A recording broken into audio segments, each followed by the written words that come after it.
untuk menguruk untung diri sendiri. Ya. Ya, ini yang ingin, makanya yang nggak pernah, kalau nggak dipakai ya nggak apa-apa. Ini kan bukan pertandingan. Saya bukan pertandingan lawan Giri, kemudian saya kalah, Giri yang menang, karena nggak ada belajar menjadi wakil gubernur. Tapi sebenarnya tuh ingin sih melanjutkan 2 periode ini gitu ya. Cuman karena keputusan partai begitu ya tidak apa-apa gitu maksudnya. Kalau ngomong ingin tidak ingin, Pasti berapa semua bulan sebelum, bahkan belum setahun sebelumnya, tanya Pak Koster. setahun lalu. Tahun lalu, tahun 2023-22 saya sudah mulai wacanakan setelah COVID selesai Pak Yan. Tahun 2024 berakhir di jabat kita, 2023 ya berakhir jabatan kita di bulan September. Pikirkan dari sekarang. Siapa yang menurut Pak Yan yang cocok mendampingi Pak Yan nanti? Jangan Pak Yan pakai dengan diri saya, tidak kok. Jangan, pikirkan baik-baik. Bagi saya tidak masalah. Pak Yan dengan siapa saja yang bisa mengeksplorasi pembangunan Bali lebih cepat, lebih baik, lebih terarah, ajak, enggak apa-apa gitu. Oh dari dulu Saya Pak. udah bilang. Itu sampun ngomong kan. Jadi tidak ada yang saya kagetkan terus sekarang niki gitu loh. Kenapa saya dicalonkan lagi sebagai wakil? Karena Pak Giri kan mencalonkan kan mengharapkan jadi gubernur pada waktu itu. Jadi kalau Pak Giri nggak dipakai mungkin Bu Mega mempertimbangkan jangan sampai anak saya ini keluar itu mungkin ya. Nggak tahu, tapi yang jelas karena Pak Giri juga gubernur, Koster juga gubernur, kan mungkin 2 gubernur gitu, kan mungkin 2 gubernur. Makanya saya dicalonkan sebagai wakil. Oke, kalaupun hari sekarang Pak Giri mau jadi wakil dan mau bekerja sama dengan baik, silakan. Itu mengalah berarti ya. Iya, nggak ada masalah. Ini kan kita merebut pekerjaan, kita bukan merebut rezeki kok. Betul. Karena kita tahu PR Bali ini ke depan lumayan banyak adunya. Besar. Misalnya banyak. yang paling tiang rasakan dan masyarakat kan soal kemacetan. Iya. Bahkan di Ubud tiang kalau ke podcast ke sini kan lewat Andong kelihatan tegas, pengosekan, sanur gitu. Merasakan lagi mana stresnya kalau bawa kendaraan roda 4 ini. Menurut Atu sebagai tokoh Puri Ubud lah kan. Apa solusi yang paling tepat nih gitu untuk macet nih gitu? Ya. Semua kayaknya sudah angkat tangan nih gitu. Ya. Gimana kira-kira ya? Memang perlu jangka pendek, jangka panjang. Yang melihat bahwa macet, sampah, bahkan ada isu over tourism dan lain sebagainya. Itu kan dampak dari salah kutip yang bilang kesalahan kita mengelola pariwisata di Bali. Kesalahan kita mengelola di Bali. Kita terlalu fokus ke arah selatan semua, ke Badung, Denpasar dan Gianyar sekitarnya gitu. Bahkan berapa kita peraturan baik yang tertuang dalam Perda, tertuang dalam Pergub itu sudah banyak sekali. Ya. Tapi tidak konsisten kita laksanakan. Pengawasan di lapangan tidak seperti yang kita harapkan. Misalnya satu spirit misalnya di Ubud. Ya. Biarkan di sana basic daripada usaha sana adalah berbasis masyarakat, homestay.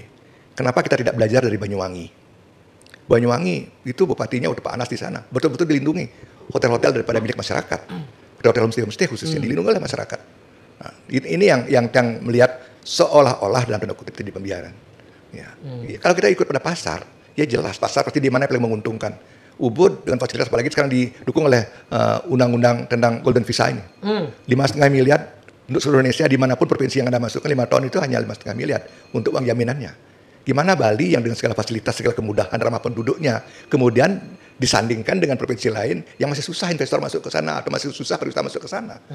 Kenapa enggak pukul aja Bali kasih 50 miliar gitu. Sehingga orang masuk ke Bali dia berpikir gitu. Waktu terjaring dia masuk ke Balinya. Kalau disamakan. Sama kita sekarang kalau masuk makan ke restoran Nusa Dua sama beli di warung senjalan sama dengan nasi gini di sekat tali ya bungkus tuh ada hotel bintang gede dia masuk gitu. Itu contohnya. Aniki juga yang melihat agak kok bisa begini ya gitu. Yang sendiri juga kok bisa begini. Jadi apa yang terjadi nih dampak. Kesalahan kita mengolah. Termasuk tadi pembagian wilayah-wilayah itu. Tidak dibangun sesuai dengan karakter wilayah. Oke. Gitu. Nah, sekarang sudah terlanjur begitu, sebaiknya solusi jangka pendeknya apa ini? Moratorium. Moratorium apa ini? Hotel-hotel. Hotel dulu. Termasuk sekarang mohon maaf kata makin. Villa-villa itu banyak orang asing yang punya. Kalau mau jujur mengecek di Ubud kebanyakan. Bukan dari segi investasi saya khawatirkan persaingan tidak sehat dengan modal lokal nanti. Nah, itu kan sempat melontarkan statement turis kampung turis gitu di Ubud ya. Di Ubud atau di Ubud kan ada juga kan sama di Bali Selatan itu. Nah, itu fenomena itu bagaimana tuh? Ya, bisa terjadi di mana-mana kalau dia mendapat bukan perlawan ya argumentasi yang beda pendapat nggak apa-apa. Dulu juga ada kampung Cina, kampung Arab, kampung Tinggi dan sebagainya. Yang tidak memasalahkan istilah mau bilang kampung, bilang kota apapun tidak masalah. Tapi bagaimana perilaku mereka? Nah, kalau sekarang misalnya yang bilang ada kampung turis, kalau saja mereka datang baik-baik, mereka tentang yang kita budaya, yang kita seni, dia di Ubud, dia mencari inspirasinya, dia diam di rumah penduduk, kenapa tidak? Tidak masalah. Tapi ketika dia datang ke Ubud, sekarang buka usaha, sampai rental motor dia tangani, sampai laundry dia tangani sendiri. Ini kan sudah sangat mengganggu daripada kehidupan ekonomi masyarakat. Ini sudah posisinya masyarakat yang diambil. Bahkan di Canggu ada teman saya yang buka usaha rental motor dulu. Sekarang sudah bangkrut katanya. Karena sudah banyak bule saingannya sekarang tuh. Dan bule ini punya pasar sendiri. Betul. Dia sudah kasih tahu temannya di luar negeri, dia punya rental motor di sini. Niki. Benar. Nggih. Kalau tadi belum selesai kita bahas satu soal kemacetan. Ini penyebabnya kan salah satu karena tadi kesalahan kita kata itu. Itu solusinya gimana nih kira-kira ya? Kalau bicara public transport kan sulit sekali nih Kak tuh. Kalau kita bilang karena over tourism menimbulkan kemacetan sekarang, kondisi sekarang ini masih sama dengan kondisi sebelum COVID. Lebih lagi sedikit pada saat tertentu. Kita pernah merasakan 18-19 ribu per hari arrivalnya, sekarang sekitar sekian juga. Kadang-kadang memang kena angka 20 ribu, tapi turun lagi. Nah, kenapa dulu tidak terlalu macet seperti sekarang macet seperti ini? Apa penyebabnya Nah, ini kita perlu kita teliti gitu. Kalau yang melihat di daerah yang di Ubud yang saya pakai sampel di sini, banyaknya pelanggaran. Pelanggaran. Apa pelanggaran paling parah tuh? Parkir. Kemudian yang lihat juga pengguna jalan, terutama bule-bule. Bule-bule ini yang tidak melihat dia itu sebagai wisatawan datang ke Ubud. Kalau wisatawan tidak mungkin dia naik motor ngebut begitu tanpa target. Dia selalu dikejar target waktu jam sekian terus di sini. Pasti kalau saya dikejar, saya ikutin saya jejaknya dia. Cek pasti pengusaha, Boplengsing lah usaha Jerman di Ubud nih kok. Atau malah restoran dan lain sebagainya gitu. Karena berbeda sekali. Karakter orangnya berbeda sekali gitu. Hal yang jalan tidak boleh masuk ya masuk gitu. Ini membuat semrawutnya akhirnya. Dan termasuk karena data kemarin Pak Ari Dwi Payana kan kesini bilang pertumbuhan kendaraan di Bali ini 2,5% atau puluhan ribu lah per tahun tuh. Jadi itu mungkin yang menyebabkan ya. Jadi semakin mudahnya sekarang beli motor, mobil itu kan.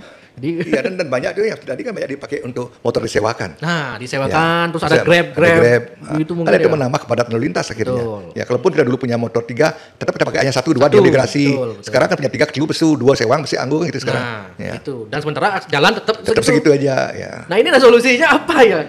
Ya harus infrastruktur juga di samping juga mengatur pengguna jalan. Yang kedua adalah tidak kalah pentingnya infrastruktur. Ada jalan-jalan kita bisa perlebar. Kemudian ada nggak jalan-jalan kita bisa hubungkan. Di Ubud untung saja antara Sakti sama Tegelantang saya hubungkan dengan jembatan dulu. Sebab kalau tidak ada jembatan sekarang, apa jadinya perempatan itu semua orang kesana semua. Untung terpecah sedikit. Ke jalan yang taman akan lewatkan itu mungkin bisa bantu sedikit. Ini juga menjadi opini negatif di masyarakat atau waktu zaman Puri Ubud Pelebon itu kan banyak orang ingin menonton Pelebonnya. Gitu. Sehingga mereka tahulah akses jalan termasuk yang sendiri. Kok masih banyak jalan rusak, terus jalannya kecil di kawasan di Ubud nih lah, atau misalnya di jalan Lumsiakan, di Sriwedari, gitu. Itu menjadi opini di masyarakat, gitu. Jalan di Ubud masih gini, gitu. Ini, tapi itu kan kebijakan dari Bupati Gianyar, bukan itu. Tapi dikembalikan ke Atu selaku wakil gubernur, gimana nih Acop Ubud punya wakil gubernur, kok jalannya dibiarkan seperti ini gitu Atu. Gimana nih Atu? Memang saya merasakan pada waktu ada longsor di depan rumah, di muka wakil gubernur longsor. Oh iya, itu wakil gubernur meninggal. Iya benar. Dekat alumni saya dulu di SMA 1 Ubud itu. Iya, diutarakan jalannya kan longsor jalannya. Sekarang sudah dikerjakan. Sudah dikerjakan. Ya itu kan tergantung kemampuan daerah. Betul. Ya dalam hal Kabupaten Gianyar gitu. Kan kira kalau saja dulu tidak kena COVID, yang lihat sih programnya Pak Agus untuk infrastruktur cukup banyak. Cuma kena COVID ya masih tertunda gitu. Tapi masih bisa bikin pasar gitu tuh. Berarti prioritasnya untuk itu Strategi kepala daerah kan macam-macam gitu, beda-beda. Untung di depan Puri Ubud ini nggak seperti pasar Gianyar tuh. Yang dengar-dengar, dulu rencananya mau dibuat seperti pasar Gianyar, tapi orang-orang Puri nggak mau gitu, harus diisi seninya gitu, sehingga di Ubud kan bagus kelihatan. Iya, pasar seninya nih ke. Ya memang itu pasar tematik. Kita banyak memberikan masukan-masukan. Gitu. Kita banyak beri masukan karena untuk daerah Ubud nggak cocok lah bikin block building. Betul. Ya, lebih bagus kita pakai plaza-plaza, halaman terbuka lebih banyak. Bagus seperti itu. Sehingga yang juga lebih bagus kelihatan di Ubud nih daripada yang pasar Gianyar kan kuat. Iya, block building mall yang. Sehingga di Ubud nggak perlu ada lift, elevator nggak perlu dan Terakhir itu dengan lawannya yang akan melawan Pak Koster sama Giri ini kan Pak De Gajah sama Pak Agus Suratnyana. Atuh gimana pendapat Atuh terkait pasangan ini, konstelasi ini Atuh? Ya, semua mempunyai kelebihan. Ya, pertama hak tentu, apalagi sekarang sudah jelas dari segi persyaratan sudah terpenuhi semua.